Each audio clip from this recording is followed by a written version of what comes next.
next man, Kerry Logan, port sider, one of the big benders, and creates a lot of pin action, good roll, and he looks familiar. Why is that, Tommy? Bo? He was on the show 5 weeks ago from the Sanibel Lanes in the first match and lost to Kevin Gillette.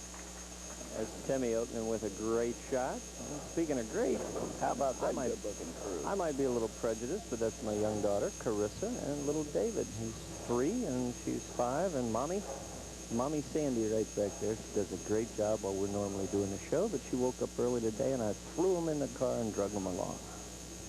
All right. We also got a shot of the very handsome Brian Beautiful sitting in the background. Yeah, I figured he'd sneak into the camera. He loves to turn a camera on him. Yeah, Bry's back there. They're in the back bowling right now, as a matter of fact, back in the playroom. Kerry Logan just turns it loose. He's not afraid of anybody. Covers a lot of boards. Last time he was on the show, Bo, we had a lot of response from the public. And how can he do that? All right.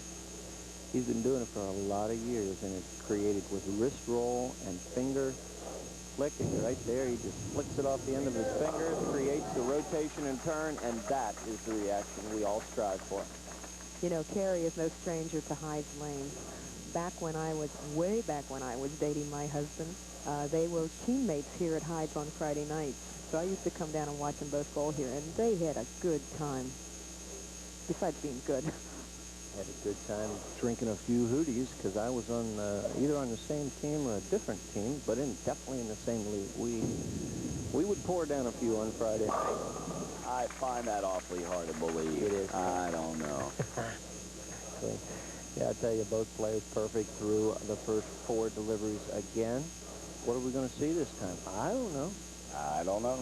I'm not taking the keys out till the 9th frame. Well, you know, we can't even start talking about the last couple of weeks.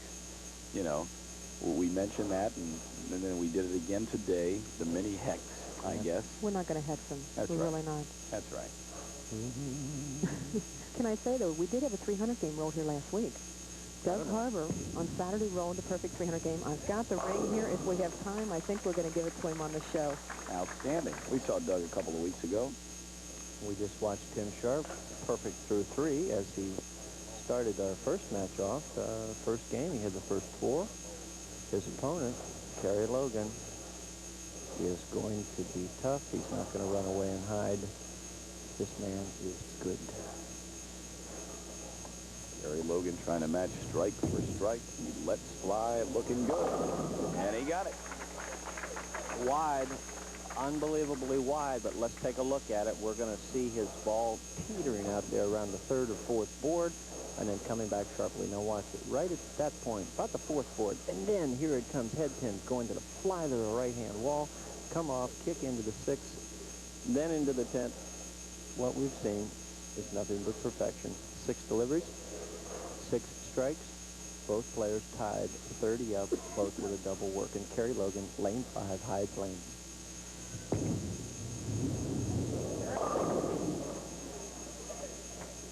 What happened there, David?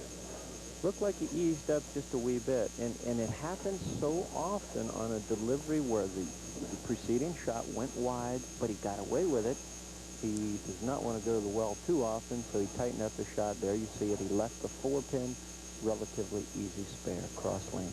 You talked about the overcompensation you tend to get into when something like that happens. I guess that's one thing you got to stay away from, no matter how things are going. Well, it's a fine line, Tommy. Our game is so, I mean, an inch is a big difference. So when a ball reacts a certain way, you have to be accustomed to moving quickly and making adjustments. But then again, the opposite side of the coin is don't over-adjust. Don't I always say 1 inch on the lane is actually 4 boards? That's about right. Yeah, 1 board is equal to 4 boards at the end when you get down to the pins. No let up out of Tim Sharp. 4 frames, 4 deliveries, 4 strikes. Tim Sharp is in the lead by about 10 pins as we speak. You know, we mentioned that Doug Harbor had rolled the 300 game here last week. Exactly 1 month ago, he was on our show at Stones Lane, and he lost in the second match to Nick Vogelsang, who we wish the best of luck. I understand he's out in Houston, trying out for the Houston Astros as a pitcher. Yes, we'd be very much interested in hearing how Nick is doing. If you know, feel free to give us a ring and... Yeah, we'd love to know. Same way he came off the last string, Tommy. Week 10 on this shot. Tim's keeping the ball in play. Now that 9 times out of 10 will win you a match if you keep the ball in play, leaving yourself relatively easy squares like the 10 pin. You're looking at him, and you're looking at Tim Sharp going to the left side of the lane, throwing cross lane, about in the vicinity of the 23rd board. No problem. Got it. We're going to take a break. Stay with us on the Hudy King of TV Bowling.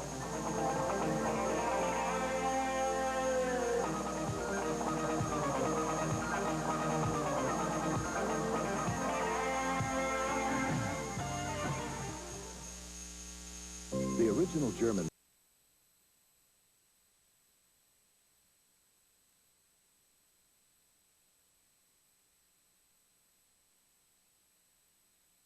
Kerry Logan. Still in this one. And that's the way to stay in it. Boy, is he in it. One pin separating the two players at this point. 99 to 109, but with a strike up, just kind of nullifies that out. So we've got an even match. Give or take a pin, we've got an even match. Kerry Logan does not quit, not until the 10th frame when the paper is all used up. This is a big, big frame for him right here. Coming off that strike, he would like nothing more than to add another one to that list. Let's watch. Ooh, that ball got wide. Didn't want to go. Let's take a look at it here. We have got a great shot out of Kerry Logan. The ball goes wide, but he really amps it up, and he gives a little body motion to help it up. Get up the hill now. Keep your eyes on the 7 pin. Right there, the 4 pin hits it, knocks it about 12 degrees off the center. He can't believe it. Kerry says, okay. 12 degrees off of the center. Yeah, 13 degrees it'll fall. That was 12 degrees down there. You can see it. I mean, calculate. That's exactly what came to mind. You both? I was thinking we counted in boards on the lanes and not degrees. We'll have a lot of engineers that go getting their protractors on the screen. No, it was only 11. Well, that's okay. It didn't go down anyway. That's impressive, though. Dave knows something like that? That's super. Hey, what can I say? We're just professionals back there. The 2-4-5 going light, the same frame, Tommy, the same frame where he appeared to lose it last game. Must be the time of the day or something.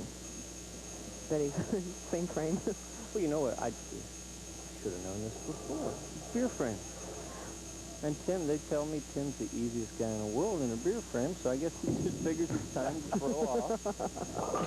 Oh, no. What happened? The 2-4-5. It's a spare that you can chop a couple of different ways. This is one of the ways you don't want to throw it, and that goes to the left. You're going to see the 2 pin, the one in the middle, go in front of the 5. Watch, see the ball hooking away. It doesn't catch enough of the 2 pin. Goes right in front of it, missing it by about an inch, creating an open frame. The advantage swings back to Kerry Logan. Big ball here. Got it. Needed it. Got it, needed it, had to have it to create the situation that we see. Kerry Logan going into the 7th frame with a strike could close with a 129, closing the lead to 6 pins. Both players would have a strike up in the 7th. Kerry Logan to get within 6 pins, less than a mark, needs a strike here. You know, on the screen you keep seeing a red jacket when Kerry's on the approach. That is Josh Schmidlin, who is sitting here today. He came out to make a reminder that the entries for the Men's Cities Championship Tournament close on Wednesday. And the tournament will be at Coleraine Bowl. It starts on April the 4th, but Wednesday, 3/18 is the end date for entries. There he is, Mr. Schmidlin, yes. Mr. Official. He is the ABC's executive director here in Cincinnati. He looks official. He is, and he's a fine gentleman. He's a lot of fun. His son Willie is here somewhere roving about the stands looking Looking for something. I never quite figured out what he's looking for, but he's here. Probably a slab of ribs. You usually see him over at Western Bowl preparing those good ribs. Slinging ribs. Kerry Logan could not believe it. Critical frame. Another ring 7. He's 7 pins behind. He loses the advantage of the strike, which creates about a 17-pin difference. 3 frames to go. Kerry Logan, left lane, has to start hitting the pocket and carrying when he's hitting the pocket. Looks good. Got it. Let's take a look at it here. We can watch the ball. Rotation going down the lane. Kerry's delivery. He's going to trust it. He's going to loosen his shot up a little bit to try to increase the carry. He likes it. Now here it comes. Head pin, center your screen. It's going to hit light. Go to the wall right there. Come off. Go into the 6 pin. Then take out the 10. The 6 pin goes into the 5. Kerry Logan is not history yet. Tim Sharp trying to answer back, and he does. Oh, Tommy, the love tap 10. We see it once. You see him smiling? You bet he likes it. The 6 pin is the pin that's going to do the damage. Second one from the right-hand side. Going to go into the gutter. Drops into the channel right there. Now, which way are you going to lean? I think I'll lean into the 10 pin. Yeah, that's it. Thank you very much. Yeah. Tim says, I'll take that. And we'll step up there one more time. Well, we said it's 7 pins. In the lead, the double makes it 17. This strike could make it 27. It is 27. I have to say very quickly, Tim usually waits until the last week of the year to make the show. A little early this year, huh? Yes. As we look at the score, you can see not the 27 pins that we allude to, but we project the past performance into the score. Let's look. Kerry Logan can cut that lead down right here. Right lane, Kerry Logan needs a strike. His following's rooting him on. Both guys are very likable, really. They're really nice. We mentioned a little earlier that Tim Sharp is from Highland, Kentucky, 28 years old. Kerry Logan from right here in Cincinnati. A computer programmer. Somebody after my own heart. I love computers. We love to talk about programming when we get together.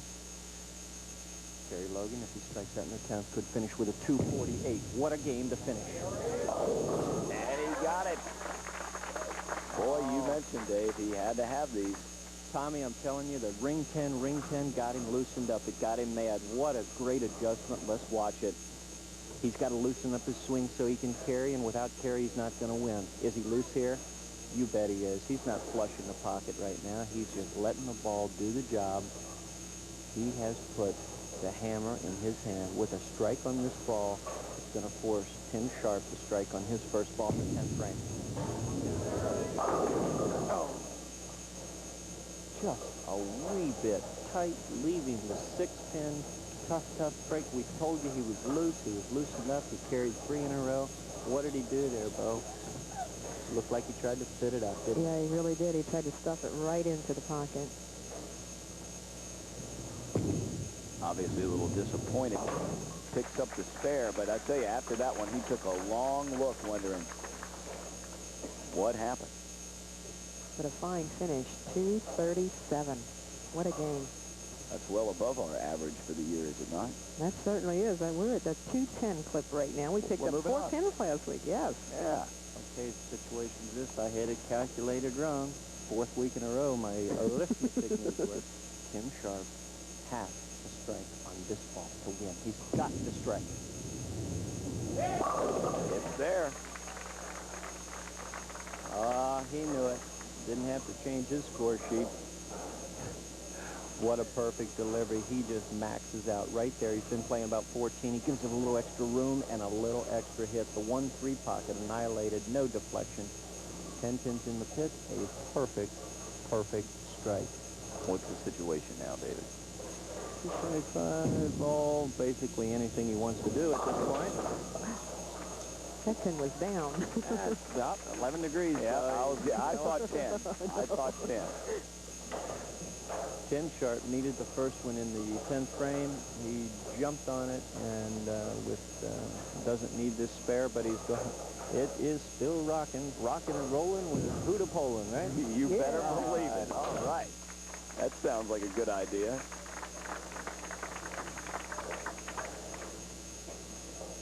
We're going to take a break. Coming up next, can Don Scudder be beaten? We'll take a look on the Hudy Poland King of TV bowling.